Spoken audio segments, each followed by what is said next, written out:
CM जिल्ह्यामध्ये सर्वांचं स्वागत। ज्युनियर्स क्लासेसच्या वतीनं 10वी आणि 12वीच्या विद्यार्थ्यांचा शुभेच्छा समारंभ आयोजित करण्यात आला होता।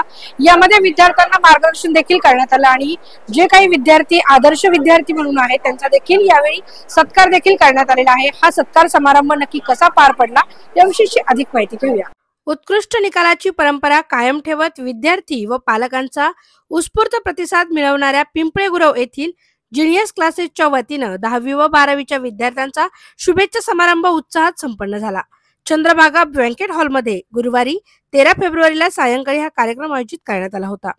कार्यक्रमास प्रमुख पाहुणे म्हणून शिवव्याख्याते प्राध्यापक इंद्रजित भोसले, लेखक व साहित्यिक श्रीकांत चौगुले, वृक्षमित्र Arun Pawar, divine English medium स्कूलचे चेअरमन बोराटे सर, मुख्याध्यापिका संगीता बोराटे, माउंट कार्मेल स्कूलचे संचालक अल्पेश वैष्णव, सुनील बेनके, बाळासाहेब भोसले, पत्रकार विजय गायकवाड, मिलिंद संधान, बलभीम भोसले, संतोष महामुनी, संदीप सोनार, गंगाधर पवार, क्लासेसचे संस्थापक महादेव मासाळ सर, संचालिका तेजस्विनी मासाळ मॅडम आदी मान्यवरांसह शिक्षक, पालक व विद्यार्थी या प्रसंगी उपस्थित होते। कार्यक्रमाची सुरुवात उपस्थित मान्यवरांच्या हस्ते सरस्वती पूजन व दीप प्रज्वलन करून करण्यात आली। या प्रसंगी उपस्थित मान्यवरांच्या हस्ते श्रावणी चांदे, अद्विता गायकवाड, श्रीकांत शिंदे या विद्यार्थ्यांचा आदर्श विद्यार्थी पुरस्काराने तर आस्था कोतवाल, श्रेया सोनवणे, संस्कृती कापसे, साईराज चौधरी, श्रद्धा सोनवणे आदी विद्यार्थ्यांचा गुणवंत विद्यार्थी पुरस्कार देऊन गौरवण्यात आलं।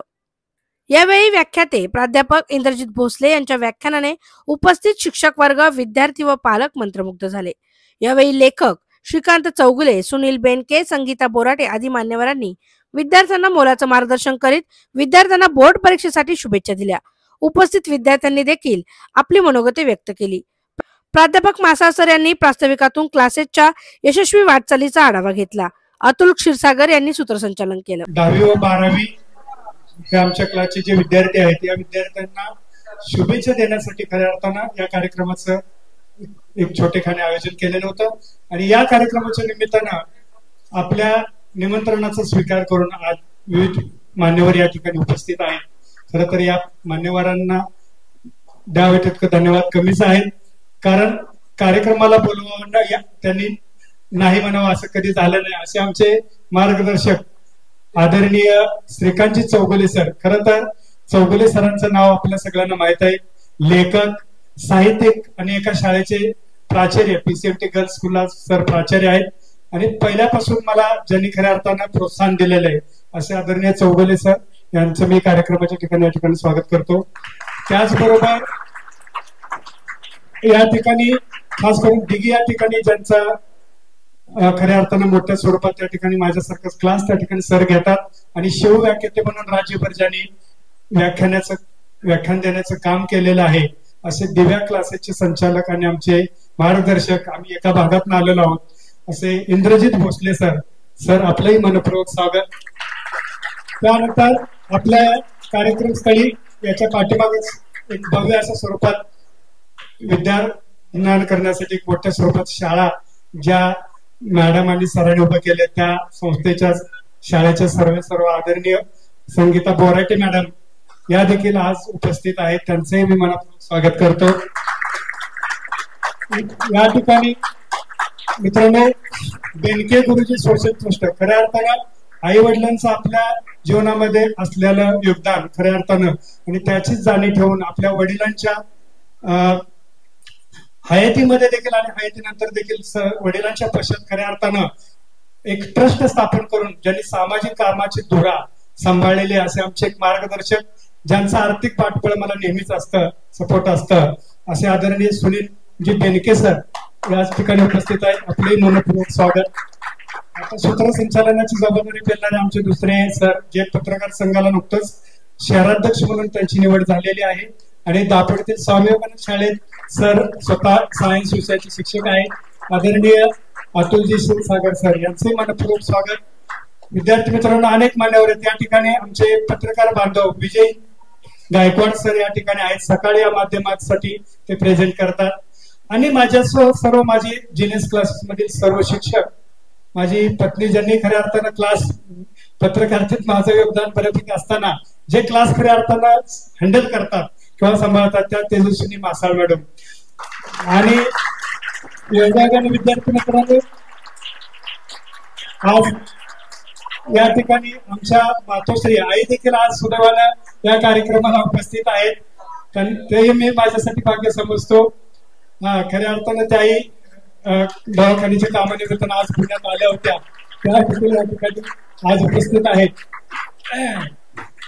खरं तर विद्यार्थी मित्रांनो, एका ग्रामीण भागातून या ठिकाणी शिक्षणाच्या निमित्तानं पुण्यामध्ये आलो आणि त्यानंतर माझ्या परिणामी शिक्षण घेऊन या ठिकाणी MA-BEdचं शिक्षण पूर्ण केल्यानंतर आई वडिलांच्या आशीर्वादाने मी या ठिकाणी एका संस्थेमध्ये नोकरी करत होतो आणि दरम्यानच्या काळात काही अडचणींमुळे मग मी ठरवलं की आपण आता एखाद्या संस्थेत काम करत राहण्यापेक्षा स्वतःचा क्लास सुरू करावा आणि त्या माध्यमातून खऱ्या अर्थानं गरजू विद्यार्थ्यांना माझ्या परीने एक सेवा करण्याची संधी आपण घ्यावी या उद्देशाने 2017 मध्ये पिंपळेगुरव या ठिकाणी जीनियस क्लासेस नावाने मी एका छोट्याशा क्लासची स्थापना केली.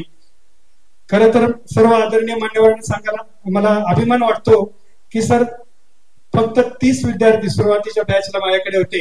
आज ते 130 विद्यार्थ्यांपर्यंत मजल गेल्या 6 वर्षामध्ये गेलेली. याचं सगळं सर्व खऱ्या अर्थानं सर्व माझ्या पालकांना जातं, विद्यार्थ्यांना जातं. कारण विद्यार्थी हाच कुठल्याही क्लासचा, शाळेचा, संस्थेचा हा केंद्रबिंदू असतो. विद्यार्थी हा खऱ्या अर्थानं आमचा जाहिरातदार असतो म्हणायला काही हरकत नाही. त्यामुळं विद्यार्थी पालकांनी ठेवलेला विश्वास, खरं तर क्लास, अर्थार्जन, त्याचबरोबर समाजसेवा हे दोन्ही उद्देश त्याच्यामधून मी साध्य करतो. मी असं म्हणत नाही पण कोरोनासारख्या काळामध्ये सर परिस्थिती गंभीर असताना मी माझ्यापर्यंत अनेक गरजू विद्यार्थ्यांना आर्थिक त्या ठिकाणी फी मध्ये सवलत देण्याचा प्रयत्न केला. काही गरीब मुलं अशी होती की त्यांना मोफत शिक्षण देण्याचा देखील मी त्या ठिकाणी पुरेपूर प्रयत्न केलेला आहे. त्यामुळे आज या ठिकाणी ही जीनियस क्लासेस मध्ये गेल्या 6 वर्षामध्ये आज हे 8वं वर्ष आहे क्लासचं. जवळपास 310हून अधिक विद्यार्थी या क्लासमध्ये आतापर्यंत घडलेले, आपापल्या फील्डमध्ये काही नाव कमवलेलं आहे. बोर्डाच्या निकालामध्ये 95% मार्क मिळवण्याची देखील किमया या आमच्या विद्यार्थ्यांनी केलेली आहे. त्यामुळं अशा पद्धतीने ही वाटचाल चालू असताना पुढील काळात देखील माझ्या क्लासच्या माध्यमातून माझा विद्यार्थी कसा चांगला घडेल आणि जे इतर वेगवेगळ्या फील्ड मधील लोकांनी जो काही विश्वास ठेवलेला आहे जीनियस क्लासेसच्या माध्यमातून तो सार्थक ठेवण्याचा आणि सार्थक ठरवण्याचा प्रयत्न आगामी काळात देखील करेल, अशा पद्धतीची मी ग्वाही या प्रमुख पाहुण्याच्या समोर देतो. नक्कीच खऱ्या अर्थानं जीनियस क्लासेस म्हणजे या परिसरामधला अगदी नामांकित क्लासेस आहे. त्या क्लासेसचे सर्व आदरणीय महादेवजी मासाळ सर यांनी आज खूप चांगल्या पद्धतीनं मुलांसाठी 10वीच्या विद्यार्थ्यांना विशेषतः परीक्षेला सामोरे जाताना कशा पद्धतीनं आपण परीक्षेला सामोरं गेलं पाहिजे या विषयावरचं व्याख्यानमालाचं आयोजन केलं होतं. खरं तर यामधून नक्कीच विद्यार्थ्यांना बोर्डाच्या परीक्षेला सामोरे जात असताना खूप चांगल्या पद्धतीनं म्हणजे परीक्षा ते देऊ शकतील, आत्मविश्वासानं देऊ शकतील आणि खऱ्या अर्थानं ज्या पद्धतीनं त्यांनी सराव वगैरे केलेला आतापर्यंत त्याचा नक्की त्यांना फायदा होईल. हा एक प्रकारचा उजाळा सर्व मान्यवरांच्या वतीनं किंवा त्यांच्या उपस्थितीत मुलांचं ज्या पद्धतीनं त्यांनी कौतुक केलेलं आहे, खरं त्याची कौतुकास्पद बाब आहे. जीनियस क्लासच्या आतापर्यंतचं जे रेकॉर्ड आहे की जे 100% निकालाची परंपरा आहे ती इथून पुढे 100% कायम राहील अशा पद्धतीचा विश्वास मला या ठिकाणी वाटतोय. जीनियस क्लासचे व्यवस्थापकीय संचालक आणि आमचे मित्र आदरणीय महादेवजी मासाळ सर यांना सर्वप्रथम मी मिलिंद संधान सहशिक्षक स्वामी विवेकानंद विद्यामंदिर यांना शुभेच्छा देतो.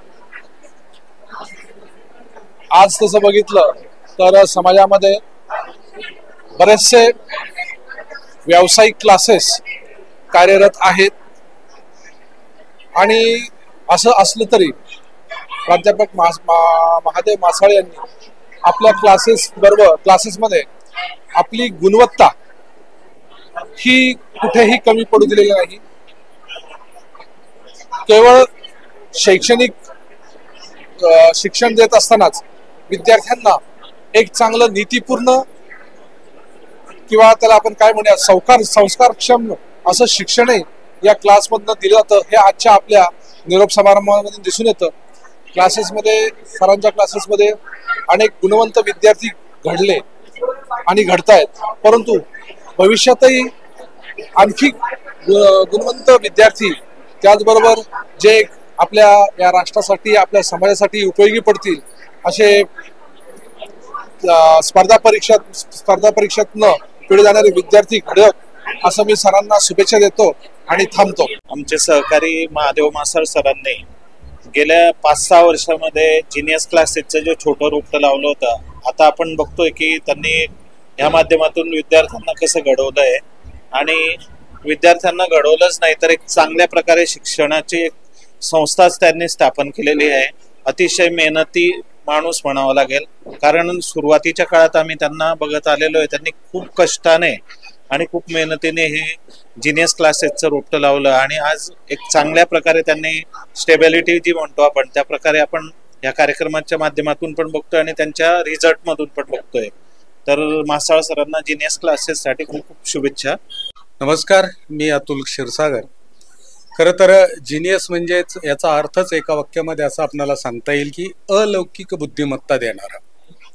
जिनियस क्लासच्या माध्यमातून गेली 8 वर्ष या पिंपळेगुरू आणि परिसरामध्ये प्राध्यापक महादेवजी मासाळ जे विद्यार्थ्यांना घडवण्याचं काम करत आहेत.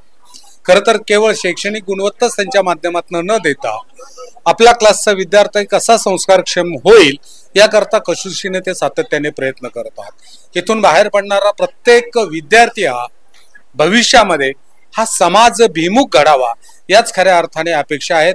जिनियस क्लासेसच्या आजच्या या सदीच्या समारंभाला मनपूर्वक शुभेच्छा. या क्लासेसचे संचालक मासाळ सर, त्यांची कोल्हापूरहून पुण्यात आल्यापासूनची आणि त्यानंतरची सगळी वाटचाल मी पाहत आलोय. अत्यंत प्रामाणिकपणे काम करणारा, मग ती पत्रकारिता असो, शिक्षण क्षेत्र असो, कुठलंही क्षेत्र असो, त्या क्षेत्रामध्ये निष्ठेनं आणि प्रामाणिकपणे काम करणारी माणसं कमी आहेत. आणि मासाळ सर ज्या मूल्यांची जोपासना करत हे काम करतायत त्याबद्दल त्यांचं कौतुक करावं आणि म्हणून त्यासाठी मी दरवर्षी येण्याचा प्रयत्न करत असतो. क्षीरसागर सरांनी वारंवार आमचा पाहुणे म्हणून उल्लेख केला. भोसले सर असतील, मी असेल, बाकीचे सगळे. मधली काही मुलं जी 5वी 6वी किंवा लहान असतील त्यांनी जरा लक्ष द्यायचं बाळांनो. तुम्हाला एक मी प्रश्न विचारणार आहे. आजच्या कार्यक्रमाचं प्रमुख पाहुणे नक्की कोण? तुमचं उत्तर काय आहे? म्हणजे मी नाही, भोसले सर पण नाही, इथले कुणी नाही. कोण वाटतं तुम्हाला? तुम्हीच? अरे वा वा वा. मग आता असं करूया, तुम्ही सगळे येऊन इकडे बसा, आम्ही समोर जाऊन बसतो. लक्षात घ्या.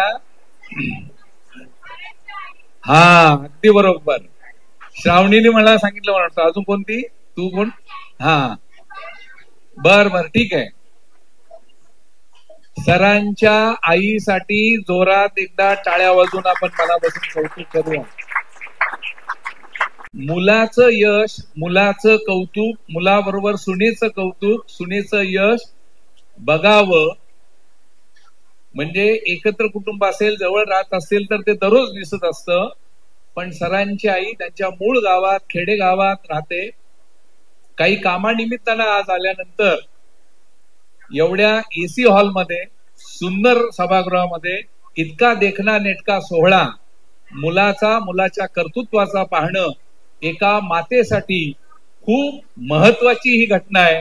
आणि म्हणून आजच्या कार्यक्रमाच्या प्रमुख पाहुण्या सरांच्या मातोश्री आहेत. तुकाराम महाराज असं म्हणतात, पुत्र भावा ऐसा गुंडा त्याचा तिन्ही लोकी झेंडा. म्हणजे एका अर्थाने कर्तृत्व गाजवणारा मुलगा असावा आणि त्या मुलाचं कर्तृत्व पाहण्याचं भाग्य आई वडिलांना लाभावं. आणि ते भाग्य आज सरांच्या आईला, मातोश्रीला लाभतंय, हे खूप महत्वाचं आहे. आजचं व्यासपीठ किती बहुगुणी आहे. म्हणजे अरुणजी पवार या ठिकाणी आले आता, पण लक्षात घ्या, काही गोष्टींचा योगायोग असतो आणि त्या योगायोगांनी ते वातावरण पुलकित होतं, सुंदर होतं, सुगंधित होतं. आजच्या कार्यक्रमाचे प्रमुख पाहुणे, त्यांचं नाव आहे इंद्रजीत. देवांचा देव इंद्र म्हणतात आणि संयोजक आहेत महादेव. देवांपेक्षा मोठा असणारा म्हणून सगळ्या देवात श्रेष्ठ असा महादेव. आणि शेवटी या सगळी शक्ती लागते, ती डिव्हाइन शक्ती असते, दैवी शक्ती असते. आणि त्या दैवी शक्तीला बरोबर घेऊन वावरणाऱ्या संस्थेचं नाव त्या ठेवणाऱ्या अशा बोराटे मॅडम आहे. आणि महाराष्ट्र ही संतांची भूमी आहे. आणि या संतांच्या भूमीच्या संतांच्या पायिकांना आपण वैष्णव म्हणतो, आणि म्हणून त्यात वैष्णव सर सुद्धा आहेत. असं सगळं हे उत्तम वातावरण आणि सुंदर असताना भोसले नावाचं वलय किती आहे, आणि 3-3 भोसले इथे आहेत. आमचे पत्रकार मित्र भोसले आहेत, गायकवाड सर आहेत, पाचंगे मॅडम आहेत, आणि सगळेजण आपण उपस्थित आहात. आमचे दुसरे पत्रकार मित्र बेनके सर आहेत. परीक्षेतलं यश हे महत्वाचं आहेच, कारण गुणपत्रकावर येणारे गुण ही तुमची अनेक ऍडमिशन पूर्ण करत असतात, त्यावर अनेक ठिकाणी संधी मिळत असते. आणि म्हणून गुणपत्रकातल्या गुणांबरोबरच आपल्या अंगातल्या गुणांनाही महत्व असल्यामुळं आपण त्या अर्थाने सुद्धा गुणवान झालं पाहिजे. आणि तसे संस्कार नक्कीच जीनियस क्लास करतोय, कारण त्या मुलींच्या बोलण्यातनं आलं, इतरांच्या बोलण्यातनं आलं. कारण केवळ परीक्षेतले मार्क म्हणजे यश नाही, त्या यशाला संस्काराची किनार असावी लागते, त्या यशाला आपल्या वर्तनाची जोड असावी लागते. आणि ते सगळं आपल्याला मिळतं त्या अंगात असलेल्या गुणांमुळे ते होतं. आणि म्हणून त्या अर्थाने सुद्धा तुम्ही गुणवान आहात. मी खूप बोलणार नाही, मी तुम्हाला येणाऱ्या परीक्षेसाठी सगळ्यांना मनापासून शुभेच्छा देतो. आणि मासाळ सर त्यांनी सेंचुरी ठोकलेली आहे. जे क्रिकेट जाणतात त्यांना सेंचुरीचं महत्व माहिती आहे. ती सेंचुरी या अर्थाने की त्यांनी सुरू केलं त्यावेळेला 30 होते, आणि आता ते म्हणतात 130 झालेत, म्हणजे मधलं शतक हाणलेलं आहे त्यांनी. आणि हे शतक वाढत राहो, कारण जसं बोराटे मॅडम 10 शतकांपर्यंत पोहोचलेले आहेत, तसं मासाळ सरांच्या विद्यार्थ्यांची संख्या सुद्धा वाढत राहावं. आणि ही संख्या वाढत असताना गुणवत्ताही टिकून राहावं. आणि ती गुणवत्ता नक्कीच टिकते आहे हे तुमच्या उपस्थितीवरनं लक्षात येतं. भोसले सर असतील, मी असेल, अनेक शाळांच्या महाविद्यालयांच्या कार्यक्रमाला आम्ही जातो. महाविद्यालयाच्या कार्यक्रमाला सुद्धा इतक्या संख्येनं विद्यार्थी दिसत नाहीत. एखाद्या क्लासच्या कार्यक्रमाला घरचं लग्न असावं अशा पद्धतीनं नटून थटून सजून ज्या अर्थी मुली आल्यात, त्या अर्थी या क्लासमधल्या सगळ्या मॅडम आवडते आहेत, हा क्लास आवडता आहे, हे जीनियस हे तुमचं कुटुंब आहे. आणि त्यामुळं तुम्ही सगळेजण इतक्या प्रेमाने या ठिकाणी उपस्थित आहात. परंतु मी एवढंच म्हणेल की महादेव मासाळ सरांनी जो संघर्षामध्ये क्लास सुरू केला, चालवला, टिकवला, आणि तुम्ही त्याला जे 4 चांद लावत आहेत याबद्दल सरांचं अभिनंदन, तुमचे अभिनंदन आणि शुभेच्छा देतो. इथल्या व्यासपीठावरची जी व्यक्तिमत्व आहे यांच्याबद्दल बोलायचं ठरलं तर इंद्रजित भोसले सरांचे व्याख्यान प्रेरणादायी असतात, त्यांचे क्लासेस आहेत, त्यामुळे त्यांच्याबद्दलही मी कृतज्ञता व्यक्त करतो. जी आई महादेव मासाळ सरांची आई उपस्थित आहे, मी आईबद्दल असं बोलेल की त्यांनी 3 मुलं चांगले घडवले, संस्कारी घडवले. इथं लक्ष द्यायचंय. आणि एक नागेश म्हणून मुलगा आहे, तोही गावाकडे चांगला सेटल झालेला आहे. महादेव मासाळ सर इथं पत्रकारितेत चांगलं नाव आहे. आणि त्यांची एक मुलगी जी आहे म्हणजे महादेव मासाळ सरांची बहीण माया, हिचं मंत्रालय महसूल सहाय्यक म्हणून तिचं काल परवाच सिलेक्शन झालं. म्हणजे आईच्या जीवनामध्ये वेगळा आनंद तो काय तो असावा, तर तो निश्चितपणे आहे. त्यामुळे तुमच्याही आई वडिलांना हा आनंद मिळावा यासाठी तुम्ही आयुष्यात चांगलं करावं. इथं अरुण पवार सर उपस्थित आहे.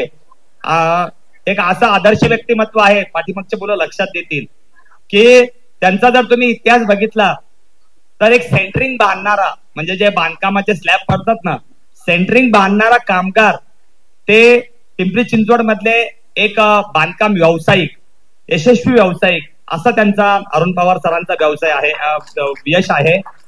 आणि नुसता त्यांनी बिल्डर म्हणून कमवलेलंच नाहीये, तर त्यांनी समाजाला परत देऊ केलेला आहे. मग ते पर्यावरण असेल, वृक्ष असतील, वृक्षारोपण असेल, तर असे अरुण पवार सर यांचाही आदर्श घ्यायचा आहे. जाताना मी फक्त एवढंच म्हणेन की तुम्ही पुढच्या जीवनामध्ये तुम्हाला जे आवडतं, म्हणजे जे तुमचं पॅशन आहे आणि जी क्षमता आहे, ती पॅशन आणि क्षमता तुम्ही निवडा.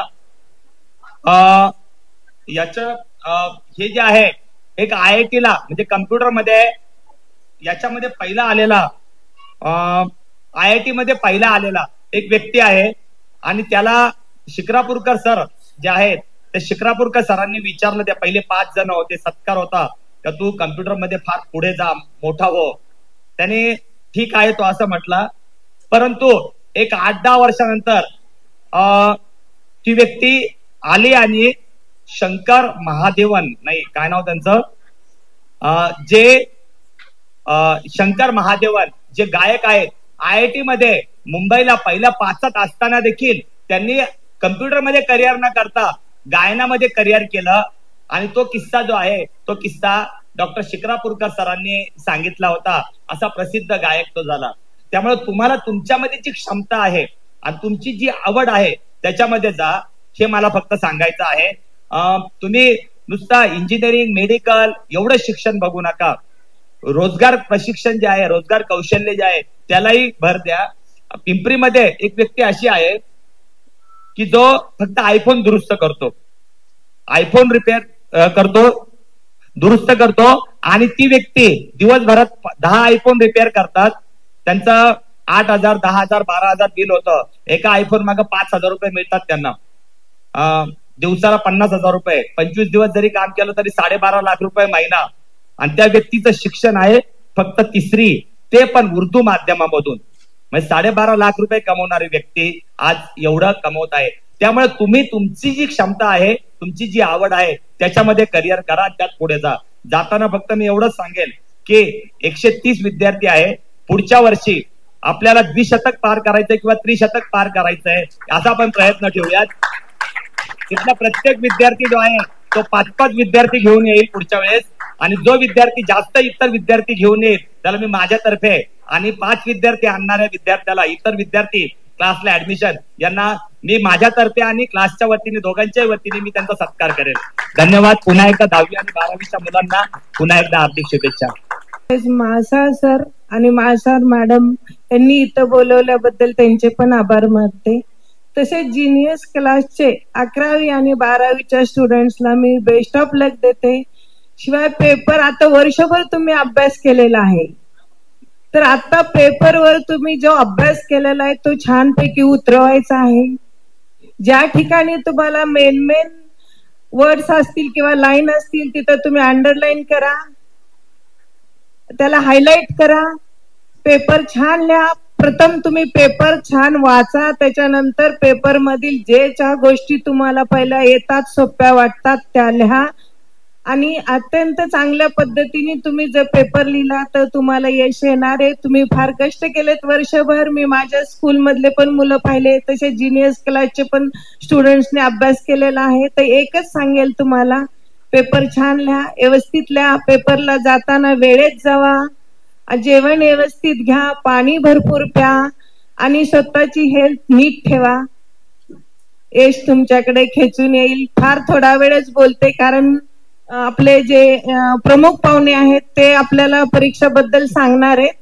तर मी माझं एवढं भाषण बोलून बंद करेल. आणि शिवाय बेस्ट ऑफ लक सगळ्यांना, भरपूर शुभेच्छा.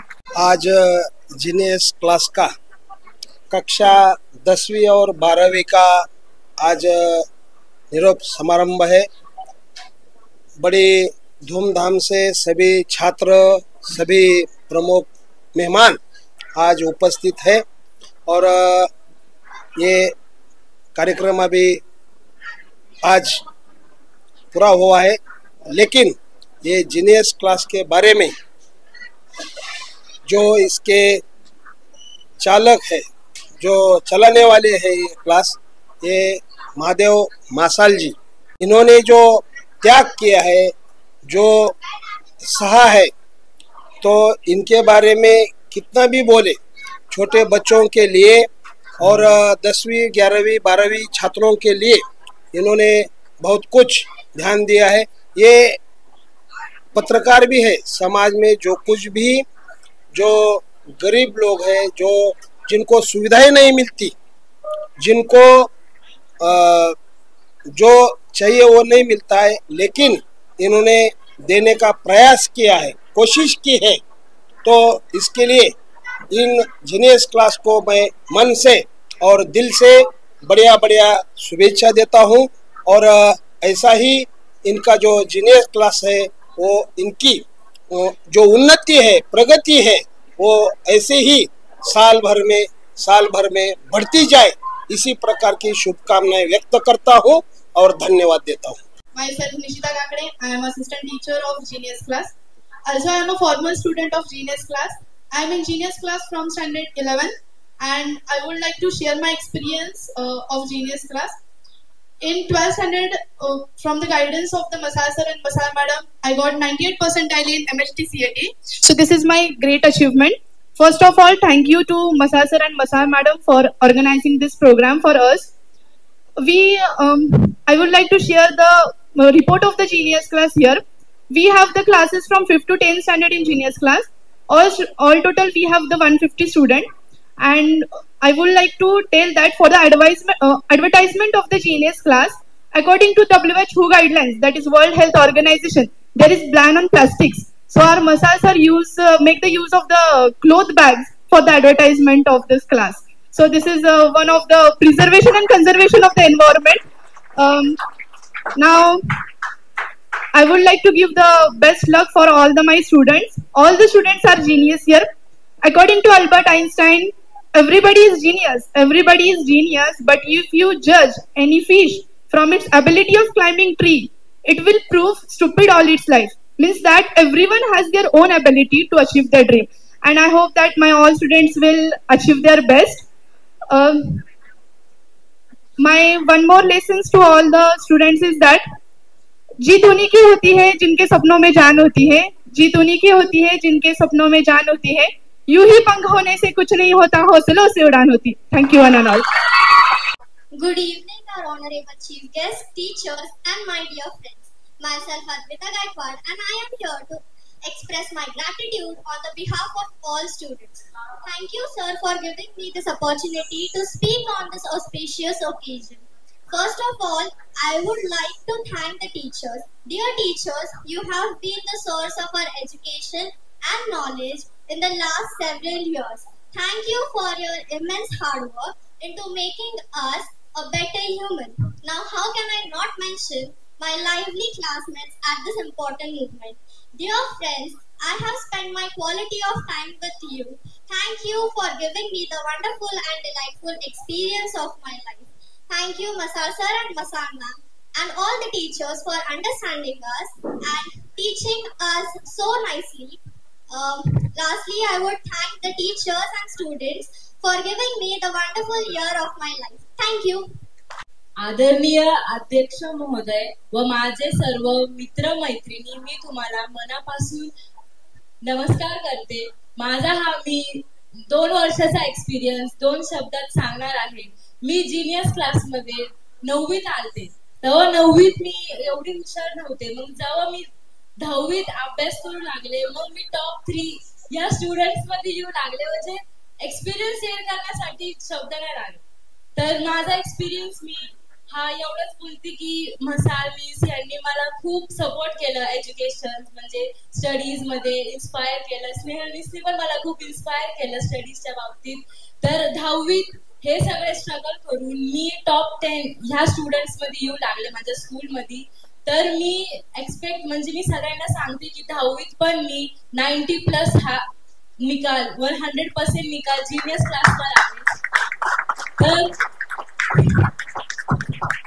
जीनियस क्लासला मी 100% हा निकाल माझ्या मनापूर्वक देईल, माझा 100% देईल मी, आणि एवढंच बोलणार की ईस्ट और west genius class is the best. Good evening, respected chief guests, teachers, and my dearest friends.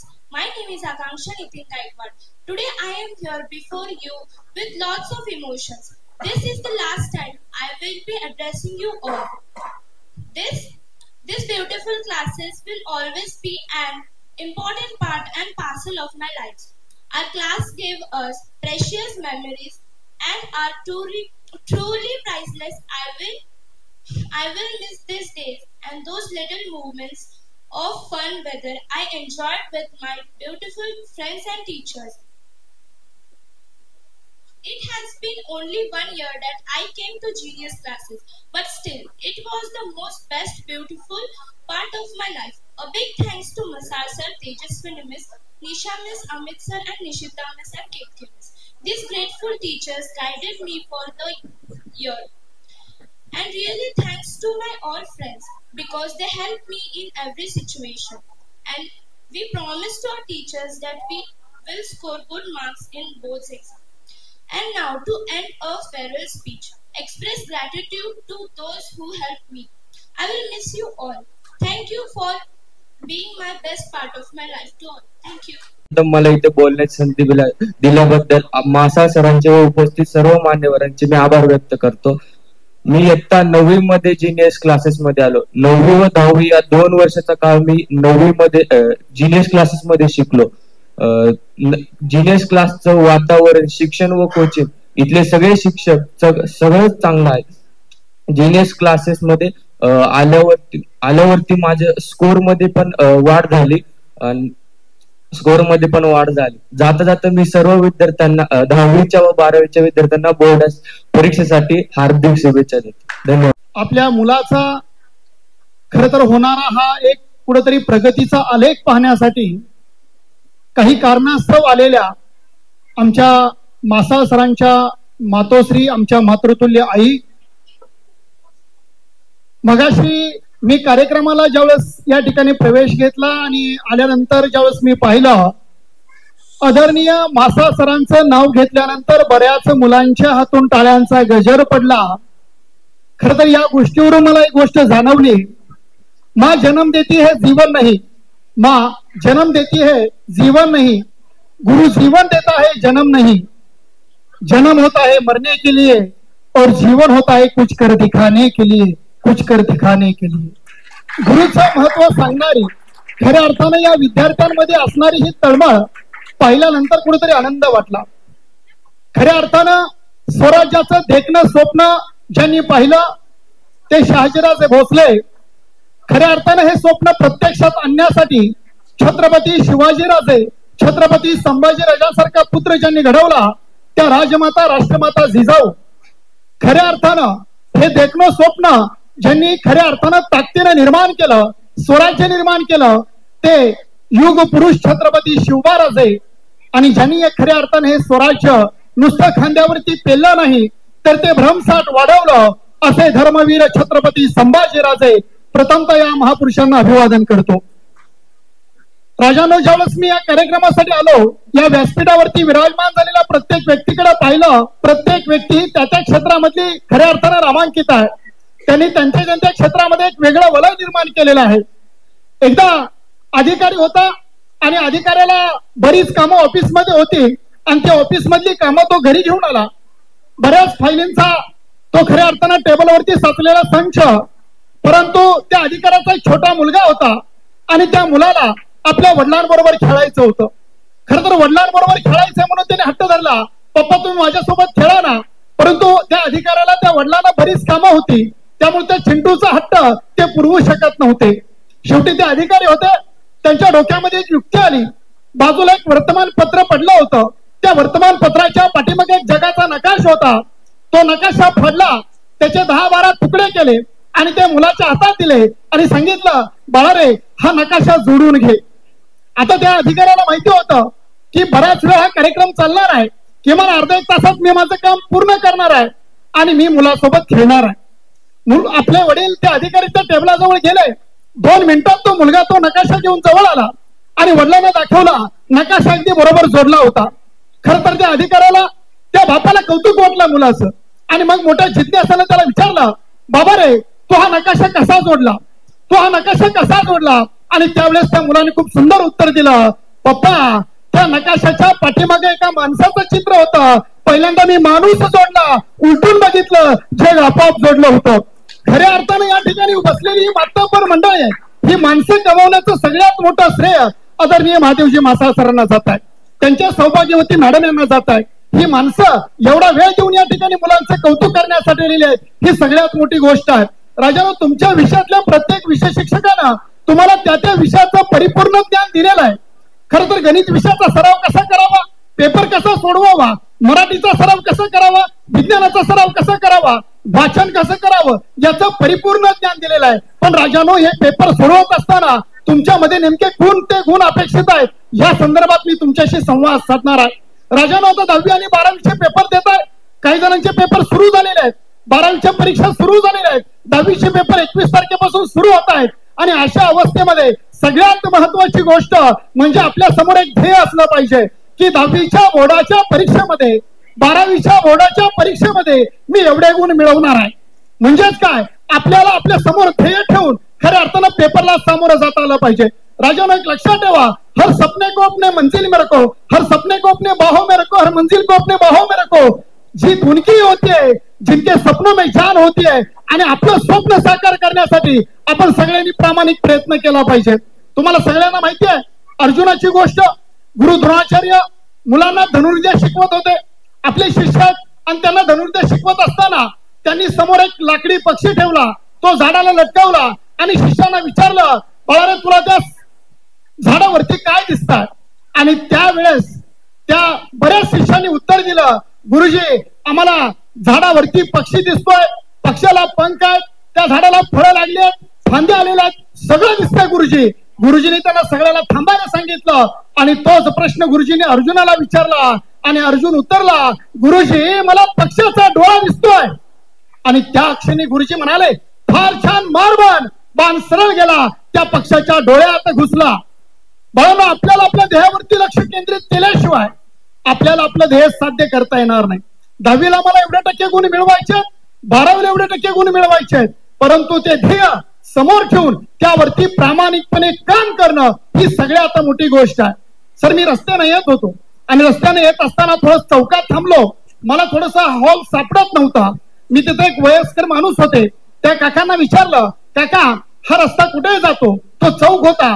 मी विचारलं, काका हा रस्ता कुठे जातो? आणि त्या काकांनी मला विचारलं, सर तुम्हाला नेमकं कुठं जायचं आहे? मी म्हणलं, थोडस गमतीनं उत्तर दिलं, म्हणलं काका मी कुठेही जाईन, पण हा रस्ता नेमकं कुठे जातो ते मला सांगा ना. आणि त्यावेळेस त्या काकाने खूप सुंदर आणि मार्मिक उत्तर दिलं, सांगितलं, सर तुम्हाला नेमकं कुठं जायचंय हे जर माहित नसेल तर हा चौक आहे, यातल्या कोणत्याही रस्त्याने जा, काहीही फरक पडत नाही. बाळांनो, तुम्हाला नेमकं कुठं जायचंय हे जर तुम्हाला माहित नसेल तर साहजिकच आहे कोणत्याही रस्त्याने गेल्याने काही फरक पडणार नाही. आणि म्हणून मला नेमकं काय व्हायचंय, काय बनायचंय हे जीवनासमोर ध्येय ठेवून 10वीच्या बोर्डाच्या परीक्षेला सामोरं जायचं. प्रत्येक पेपर ताकदीनं जवळ करायचा आहे, त्या प्रत्येक पेपरचं खऱ्या अर्थानं परिपूर्ण असं सरावपूर्वक लिखाण करायचं आहे आणि तेव्हाच आपण आपल्या ध्येयावरती पोहोचू शकतो. ही सगळ्यात मोठी गोष्ट आहे. बाळांनो, ध्येयावरती पोहोचणं किंवा तिथपर्यंत जाणं हे अवघड नाही, परंतु हे करण्यासाठी आपल्या सगळ्याला सगळ्यात महत्वाची गोष्ट करावी लागेल ती म्हणजे आपल्या वेळेचं व्यवस्थापन. राजांनो, ज्याला जिथं पोहोचायचं तिथं जाऊ शकतो, ज्याला जे काय करायचं ते करू शकतो, ज्याला जे मिळवायचंय तो मिळवू शकतो, जर त्याच्याकडे वेळेचं परिपूर्ण नियोजन असेल तर आणि तरच ही गोष्ट शक्य आहे. बाळांनो, उत्तर द्यायचं मला, आपणाला संवाद साधायचा आहे. मला सांगा, आता आपले भारतरत्न म्हणायला हरकत नाही, टाटा निघून गेले, बिर्ला सारखे व्यक्तिमत्व आहेत, टाटा सारखे व्यक्तिमत्व आहेत, ही प्रसिद्ध उद्योजक आहेत. आता या माणसांना जर आपल्याला भेटायचं आहे, टाटा आणि बिर्ला या मोठ्या व्यक्तिमत्वांना जर आपल्याला भेटायचं असेल तर राजानो काय करावं लागेल? काय करावं लागेल? काय करावं लागेल? टाटा आणि बिर्ला यांना भेटायचं आहे. काय काय करावं लागेल? मोठा माणूस बनण्या अगोदर सगळ्यात पहिली गोष्ट आपल्याला करावी लागेल, त्यांची वेळ घ्यावी लागेल. काय करावं लागेल? ज्याला आपण काय म्हणतो अपॉइंटमेंट. बरोबर आहे. बघा, टाटा बिर्लांना भेटायचं, अपॉइंटमेंट घ्यावी लागेल. मला राजानो सांगा, किती दिवस अगोदर वेळ घ्यावी लागेल? 2 दिवस, 4 दिवस, 8 दिवस, 10 दिवस, 15 दिवस, कदाचित महिना सुद्धा. मला सांगा राजानो, त्याच टाटा आणि बिर्लांना भेटण्यासाठी जी 10, 15, 20 दिवस अगोदर आपण अपॉइंटमेंट घेतोय, ती किती मिनिटासाठी आपल्याला भेट होणार आहे त्यांची? किती मिनिटासाठी आपल्याला अपॉइंटमेंट मिळेल? 2 मिनिटं, 5 मिनिटं, 10 मिनिटं, याच्या पलीकडे नाही. बघा, टाटा बिर्लांना भेटायचं, अपॉइंटमेंट घ्यावी लागेल. 1 महिना, 15 दिवस, 8 दिवस, 2 दिवस, कदाचित 1 दिवस अगोदर 2 मिनिटासाठी, 5 मिनिटासाठी, 10 मिनिटासाठी त्याच्या पलीकडे आपल्याला अपॉइंटमेंट मिळणार नाही. राजानो, मला तुम्हाला दुसरा एक प्रश्न विचारायचा आहे. मला सांगा, त्याच टाटा आणि बिर्लाच्या घराच्या बाहेर एक वॉचमॅन उभा आहे, त्याला भेटायचं आहे, मग काय करावं लागेल? जायचं आणि डायरेक्ट भेटायचं. बरोबर आहे. बघा, टाटा बिर्लांना भेटायचं, वेळेचं खऱ्या अर्थानं नियोजन करावं लागणार आहे, अपॉइंटमेंट घ्यावी लागणार आहे. परंतु वॉचमॅनला भेटायचं म्हटलं तर कसल्याही प्रकारचं वेळेचं नियोजन नाहीये, डायरेक्ट जाऊन आपण भेटू शकतो. मला सांगा, दोघांमध्ये असा फरक का? काय कारण? कारण आता साधा प्रश्न आहे. आपली एखादी मैत्रीण आपल्याला फोन करते, दीदी मी तुझ्या घरी भेटायला येते, येऊ का? आपण म्हणतो लवकर ये, मी रिकामीच बसलेली आहे, मला काही काम नाही. आपला मित्र आपल्याला फोन करतो, अरे म्हणजे शिव का भेटायला? अरे ये ना, अरे मी रिकामाच आहे, आपल्याला काही काम नाही, आपण जाऊ फिरायला. मला सांगायचंय का राजांनो, टाटा बिर्ला यांच्या वेळेचं नियोजन झालेलं असतं. त्यांना भेटायचं म्हटलं तर वेळ घेऊन भेटावं लागतं. परंतु त्याच घराच्या बाहेर वॉचमॅन उभा आहे, त्याला भेटायचं म्हटलं तर वेळेचा कुठलाही प्रकार व्यत्यय येत नाही, आपण डायरेक्ट भेटू शकतो. याचा अर्थ असा की आपल्यालाही जर जीवनामध्ये टाटा किंवा बिर्ला यांच्यासारखं बनायचं असेल तर आपल्याला आपल्या वेळेचं नियोजन करता आलं पाहिजे. आता 10वीची परीक्षा खूप जवळ आलेली आहे, अवघ्या काही दिवसांवरती पेपर आहेत. या दिवसांमध्ये जर तुम्हाला वेळेचं नियोजन करता आलं राजांनो, व्यवस्थित प्लॅनिंग करता आलं तर नक्कीच चांगलं यश तुम्ही बोर्डाच्या परीक्षेमध्ये मिळवू शकता. कारण वेळेला जर महत्व आज आपण दिलं, आज वेळेची कदर केली, आज वेळेची किंमत केली, तर भविष्यात वेळ आपली कदर करणार आहे, भविष्यात वेळ आपली किंमत करणार आहे. आणि म्हणून आज वेळेला महत्व द्या, उद्या वेळ तुम्हाला महत्व दिल्याशिवाय राहणार नाही. आणि म्हणून वेळेचं नियोजन हे सगळ्यात महत्वाचं आपल्या सगळ्यांकडून झालं पाहिजे, ही सगळ्यात मोठी गोष्ट आहे. दुसरी गोष्ट, आपल्याला या परीक्षेला सामोरं जाताना सगळ्यात महत्वाची गोष्ट असणार आहे, तो म्हणजे आत्मविश्वास. खरं तर काही मुलं इतके अभ्यास करतात, इतका अभ्यास करतात, परंतु स्वतःचा आत्मविश्वास कमी असल्यामुळं कुठंतरी त्या परीक्षा अवघड वाटायला लागतात आणि मानसिक दडपणाखाली येतात. राजांनो, एक गोष्ट लक्षात ठेवा, चीनमध्ये एक म्हण आहे, मांजर ज्यावेळेस स्वतःला आरशामध्ये पाहतं, स्वतः त्यावेळेस ते वाघ समजतं, स्वतःला वाघ समजतं. तुम्ही हा प्रयोग करून बघा, मांजराला आरशाच्या समोर नेऊन बघा, ते एकदम ताट होतं, स्वतःला वाघ समजायला लागतं. इथं बसलेल्या माझ्या प्रत्येक विद्यार्थ्याला, इथं जीनियस क्लासच्या संपूर्ण जीनियस विद्यार्थ्यांना माझं सांगणं आहे की राजांनो, स्वतःला आता इथून पुढे वाघ समजायला का, कारण वाघाच्या आत्मविश्वासाने टाकलेले एक एक पाऊल हे खऱ्या अर्थानं तुम्हाला यशाच्या दिशेने घेऊन जाईल. ही सगळ्यात मोठी गोष्ट आहे. म्हणून आत्मविश्वास ही सगळ्यात मोठी गुरुकिल्ली लक्षात ठेवा. रघुनाथ परांजपे हे महर्षी धोंडो केशव कर्वे यांच्याकडे अभ्यासासाठी होते. खरं तर तो त्यांचा मामेभाऊ होता. अनेक होतकरू मुलांना त्यांनी स्वतःजवळ ठेवलं होतं. गणितामध्ये तो हुशार होता. 10वीची परीक्षा चांगल्या मार्काने उत्तीर्ण झाला आणि गणितामधील सर्वोच्च डिग्री परीक्षा घेण्यासाठी तो रेग्युलरची परीक्षा उत्तीर्ण होण्यासाठी बाहेरच्या देशामध्ये गेला. बाबांनो, देशात गेला बाहेरच्या, तिथं अभ्यास केला, प्रामाणिकपणे मन लावून जिद्दीनं पेटून उठून अभ्यास केला. परीक्षा चांगल्या पद्धतीनं पार पडल्या. निकालाचा दिवस आला. निकालाच्या याद्या निकाल बोर्डवरती लागल्या होत्या. बरेच मुलं आपापला निकाल पाहण्यासाठी चालले होते आणि त्यावेळेस रघुनाथ सुद्धा त्या ठिकाणी निकाल पाहण्यासाठी चालला होता. काही मुलं निकाल पाहून माघारी येत होते आणि त्याच वेळेस रघुनाथनं एका मुलाला विचारलं की बाबा रे, त्या निकालामध्ये 2 नंबरचा म्हणजे दुसऱ्या क्रमांकाचा कोण आहे?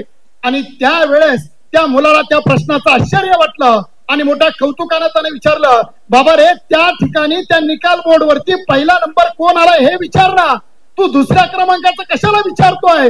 आणि त्यावेळेस हा रघुनाथ उच्चारला.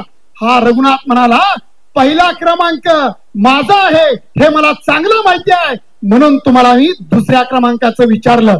बाबांनो बघतो तर काय खरंच तो त्या गुणवत्ता यादीमध्ये 1 नंबरला होता.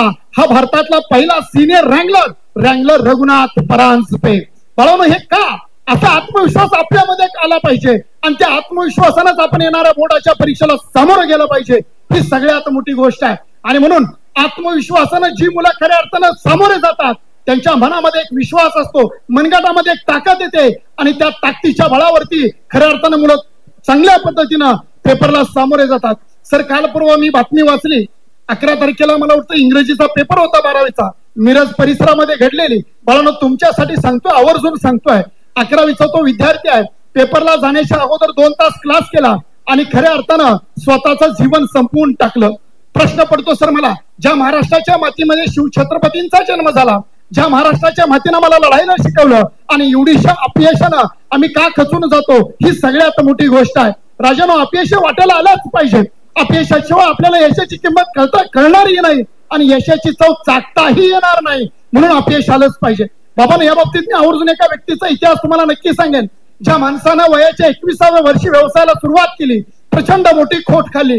वयाच्या 23व्या वर्षी पुन्हा व्यवसायाला सुरुवात केली, प्रचंड मोठी खोट खाल्ली. वयाच्या 26व्या वर्षी लग्न केलं, ऐन तारुण्यामध्ये पत्नीनं साथ सोडली, नवे पत्नी हे जग सोडून निघून गेली. भयानक नैराश्य त्या माणसाच्या वाट्याला आलं. वयाच्या 30व्या वर्षी निवडणुकीला थांबला, निवडणुकीत सपसेल हार आली. वयाच्या 36व्या वर्षी परत नव्या दमानं नव्या ताकदीने व्यवसायाला सुरुवात केली, परत त्याला तिथं अपयश आलं. वयाच्या 38व्या वर्षी सिनेटच्या निवडणुकीला थांबला, परत त्याला अपयश आलं. वयाच्या 42व्या वर्षी नव्या ताकदीने व्यवसायाला सुरुवात केली, परत त्याला अपयश आलं. वयाच्या 45व्या वर्षी सिनेटच्या निवडणुकीला पुन्हा थांबला, परत त्याला अपयश आलं. वयाच्या 47व्या वर्षी आता आपण कुठेतरी नव्या ताकदीने व्यवसाय चालू करूया, पुन्हा व्यवसाय सुरू केला, परत अपयश आलं. वयाच्या 49व्या वर्षी मी आता उपराष्ट्राध्यक्ष होतोय हे स्वप्न त्याच्या उराशी बळायला लागलं. अचानक ते स्वप्न भंग न पावलं, नवे 100% नैराश्य आलं आणि वयाच्या 52व्या वर्षी तो अमेरिकेचा राष्ट्राध्यक्ष झाला. त्याचं नाव आहे अब्राहिम लिंकन. बानो अब्राहिम लिंकन यांच्या जीवनामध्ये अपयश ही तात्पुरती माघार होती, अंतिम टप्पा नव्हता. म्हणून राजानो जीवनामध्ये अपयश किती आलं तरी माघारी फिरायचं नाही, हटायचं नाही, हरायचं नाही, लढायचं. कारण ही लढवई यांची भूमी आहे, ही सगळ्यात मोठी गोष्ट आहे. अहो ज्यांनी इंग्रजीमध्ये कविता रचलेल्या आहेत, ज्यांनी इंग्रजीमध्ये कविता रचलेल्या आहेत, तो मिल्टन, त्याला कशाचा अर्थ होता माहितीये? अहो निसर्गामध्ये काय घडतं, निसर्गाचं कशा पद्धतीनं आवरण आहे यावरती खूप सुंदर अशा कविता रचल्या. तो मिल्टन आंधळा होता, त्याला दिसत नव्हतं, पण निसर्ग किती सुंदर आहे याचं यथोचित वर्णन मिल्टनने आपल्या कवितेत केलेलं आहे. एवढाच नाही, बोतोन नावाचा जगामध्ये सर्वश्रेष्ठ संगीतकार होऊन गेला राजानो. बोतोन नावाचा जगामधला सर्वश्रेष्ठ संगीतकार ज्यावेळेस तो संगीत निर्माण करायचा स्टेजवरती आणि खऱ्या अर्थानं लोकांचा कलकलाट व्हायचा, तोच संगीतकार तो खऱ्या अर्थानं भैरा होता. ही सगळ्यात मोठी गोष्ट आहे. जो भैरा माणूस आहे पण अफलातून असं संगीत निर्माण करू शकत होता. अहो फ्रँकलिन डी रुझवेल्ट अमेरिकेचे होऊन गेलेले राष्ट्राध्यक्ष, त्यांना कशाचा अर्थ होता? अरे ते तर व्हीलचेअर वापरत होते, त्यांना चालता येत नव्हतं, परंतु महान नेता म्हणून ते खऱ्या अर्थानं अमेरिकेत उदयाला आले. एवढंच नाही राजांनो, तुम्हा आम्हाला सगळ्यांना माहिती आहे पेट्रोल पंपावरती काम करणारं साधं पोरग खऱ्या अर्थानं स्वतःच एक वलय निर्माण करतं. नवे जो आता पेट्रोलच्या रिफायनरी खऱ्या अर्थानं तयार करतोय तो म्हणजे धीरूभाई अंबानी. हे तुम्हाला सगळ्यांना माहिती आहे. एवढंच नाही, अमिताभ बच्चन निवेदकाच्या आकाशवाणीच्या इंटरव्ह्यू साठी गेले. निवेदकाची इंटरव्ह्यू झाली, काही काळ बाहेर थांबले आणि आतमधून लगेच निरोप आला, अमिताभजी तुमचा आवाज निवेदकासाठी योग्य नाहीये, तुम्ही माघारी जा. तोच अमिताभ आज चित्रपट क्षेत्रामधला बिग बी आहे आणि त्याच्या आवाजासाठी आज करोडो रुपये मोजले जातात. त्यांनी स्वतःला ओळखलं. एवढंच नाही, डॉक्टर एपीजे अब्दुल कलाम, अहो वर्तमानपत्र दारोदारी विकणारे पोरग, स्वतःच्या कॉलेजची फी भरायला पैसे नाहीयेत म्हणून ज्यांनी बहिणीचे दागिने गहाण ठेवले, तेच डॉक्टर एपीजे अब्दुल कलाम या भारत देशाचे 11वे राष्ट्रपती बनतात. नवे या देशाची कीर्ती आता समुद्राच्या पलीकडे घेऊन जातात.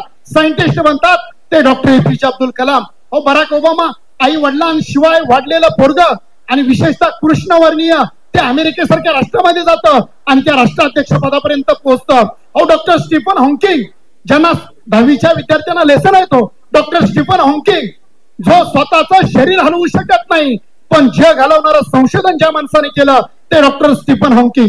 खऱ्या अर्थाने ही गोष्ट आपण समजून घेतली पाहिजे.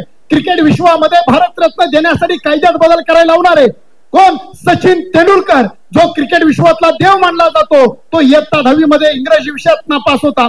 बाबांनो, शाहरुख खान ज्याचे चित्रपट आम्ही आनंदाने बघतो, पाहतो, ऐकतो, तो शाहरुख खान इयत्ता 5वी मध्ये असताना हिंदी विषयात नापास झालेला पोरगा. बाळांनो, ही माणसं अपयशातून यशस्वी झाली, अपयशातून मोठी झाली. म्हणून अपयश आलं तर निराश व्हायचं नाही, नाराज व्हायचं नाही, त्या अपयशाचा सामना करायचा आणि जीवनामध्ये यशस्वी व्हायचं. ही सगळ्यात मोठी गोष्ट आज या ठिकाणी आवर्जून सांगतोय. बाळांनो, नेहमी प्रयत्न करत राहा. प्रयत्न हे रत्न परमेश्वरानं फक्त मानवाला बहाल केलेला आहे आणि या प्रयत्नाच्या बळावरती आपण जीवनामध्ये यशस्वी झालोच पाहिजे.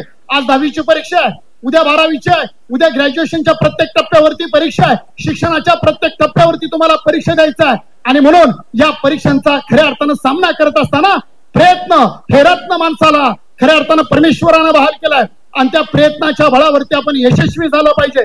बाबांनो, पूर्वीच्या काळी काही मिनिटं मी या ठिकाणी तुमच्याशी संवाद साधतोय.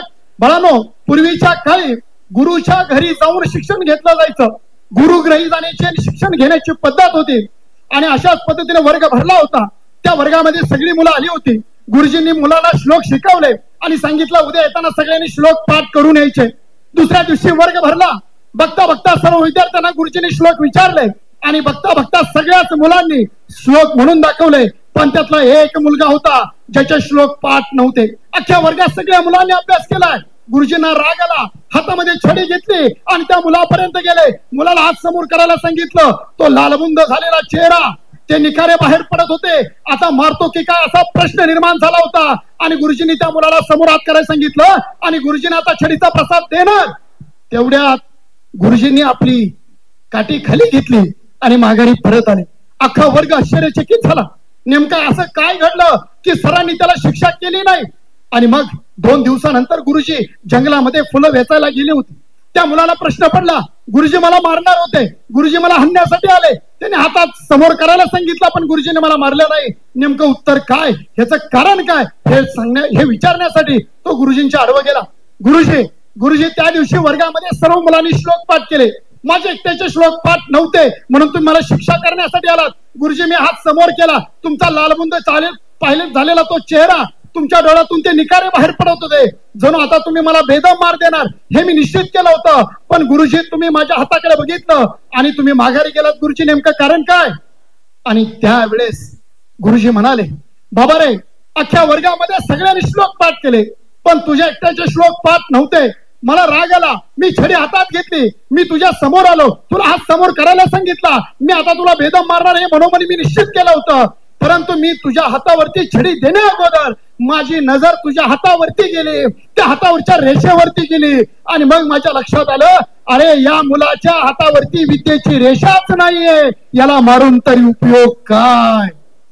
आणि त्यावेळेस ते पोरग निश्चल झालं, मनोमनी स्वतःला अपमानित झालं आणि आपल्या त्या आश्रमात गेलं. स्वतःला ठरवलं, कदाचित परमेश्वरानं मला विद्येची रेषा दिली नसेल पण मी प्रयत्नांच्या बळावरती विद्या हस्तगत केल्याशिवाय राहणार नाही.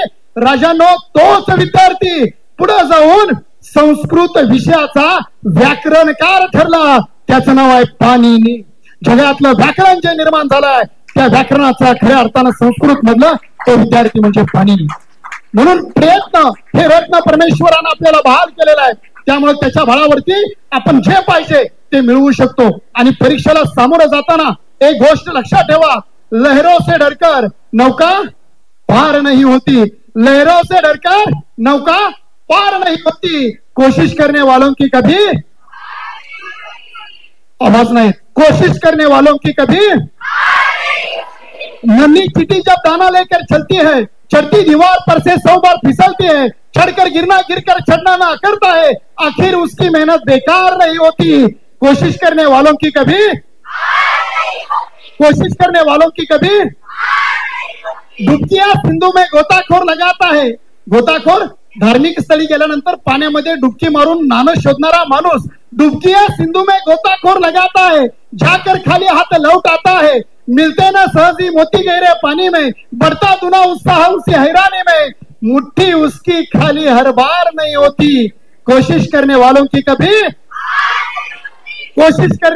कभी काही मुलांना सरावला मार्क कमी पडले असतील, विषयात मार्क कमी पडले असतील. लक्षात ठेवा राजांनो, असफलता एक चुनौती है, स्वीकार करो. असफलता एक चुनौती है, उसे स्वीकार करो. क्या कमी रह गई देखो और सुधार करो. जब तक न सफल हो नींद चैन को त्यागो तुम, जब तक न सफल हो नींद चैन को त्यागो तुम, संघर्षों का मैदान छोड़ मत भागो तुम. कुछ किए बिना ही जय जयकार नहीं होती, कुछ किए बिना ही जय जयकार नहीं होती. कोशिश करने वालों की कभी. आणि राजांनो, प्रयत्नाच्या बळावरती या परीक्षेला सामोरे जा. एक अंतिम सल्ला देऊन जातो, फक्त ह्या परीक्षेला सामोरे जाताना सराव हा जीवनामध्ये अत्यंत महत्वाचा घटक आहे. ज्या ज्या विद्यार्थ्यांना परीक्षेच्या दरम्यान 1 दिवसाचा 2 दिवसाचा वेळ आहे, त्या वेळेमध्ये आपल्या क्लासेसमध्ये झालेल्या सराव प्रश्नपत्रिकांचा खऱ्या अर्थानं प्रामाणिकपणे सराव करावा आणि पेपरला सामोरं जावं. खऱ्या अर्थानं सराव किती महत्वाचा आहे हे जाताना एका मिनिटात सांगतो. राजानो, या महाराष्ट्राच्या मातीनं नवे आमच्या महाराष्ट्राचा आराध्य दैवत छत्रपती शिवराजांना आम्हाला सराव किती महत्वाचा हे जाताना सांगून दाखवलं. बाबानो, या स्वराज्यावरती सगळ्यात बलाढ्य असं संकट आलं अफजल खान नावाचं. खरं तर अफजल खान वादळ रोखायचं अवघड होतं, कारण हा अफजल खान धूर्त होता, तो कपटी होता, तो लबाड होता. ज्याने आपल्या वडिलांची दिंड विजापुरात काढली आहे तो अफजल खान. ज्याने आपले थोरले बंधू संभाजीराजे यांना घात करून मारलाय तो अफजल खान. ज्याच्या औरंगजेब बादशाला कदम कैद करण्यापर्यंत मजल जाते तो अफजल खान साधा नाहीये, धूर्त आहे, कपटी आहे, लबाड आहे. आणि मग अशा अफजल खानाला खऱ्या अर्थानं जर या महाराष्ट्राच्या मातीत गाडायचं असेल तर काय करावं लागेल हा आदर्श आपल्या राजाने दिला. राजानो, 40,000चा सेनानी ज्यावेळेस प्रतापगडाच्या पायथ्याला आला ना, त्यावेळेस तो एकटा होता. ही सगळ्यात मोठी गोष्ट लक्षात ठेवा. ज्यावेळेस शामियाना उभा राहिला, शामियानामध्ये शिवराजांनी अफजल खानाची भेट झाली. बघता बघता अफजल खानाने घात केला, कटारीनं वार केला आमच्या राजांच्या मस्तकावरून. अंगरका टरटर फाटत गेला. जसा का घात झाला तसा आमच्या राजांनी बिछवा काढला.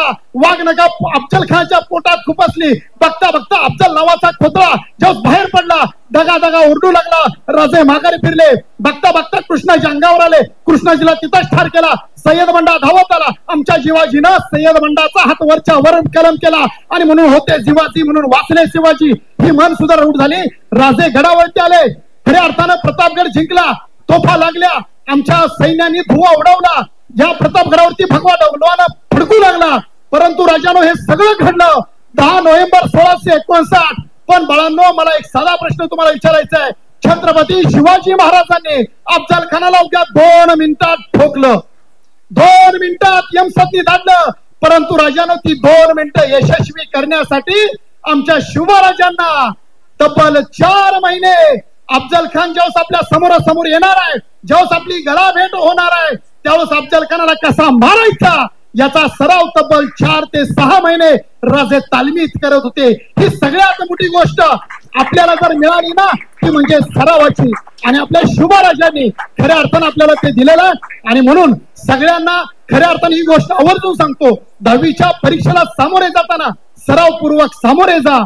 आणि आपल्या सर्वांची या ठिकाणी मी आदरणीय महादेव मासाळ सर यांनी आपल्याशी संवाद साधण्यासाठी मला या ठिकाणी आमंत्रित केलं. 2-4 दिवसानंतर शिवबा जयंती येते, शिवजयंती आहे. जगात भारी 19 फेब्रुवारी आम्ही म्हणतो. खरं तर आमच्या शिवबाचं एक राज्य होतं, स्वर्गावनी सुंदर असं स्वराज्य होतं. माज नव्हता तिथे कोणाला, सुवास दरवळायचा चोहीकडे मातीचा. सह्याद्रीच्या कडे कपरातून सुटणारा श्वास होता. प्रत्येकाच्या वाट्याला सुखाचा घास होता. जो जगला रयतेसाठी तो राजा काय होता. कुतूल करावं जगानं असा त्याचा न्याय होता. रयतेच्या भरोशावर जगणारे बहुत होऊन गेले.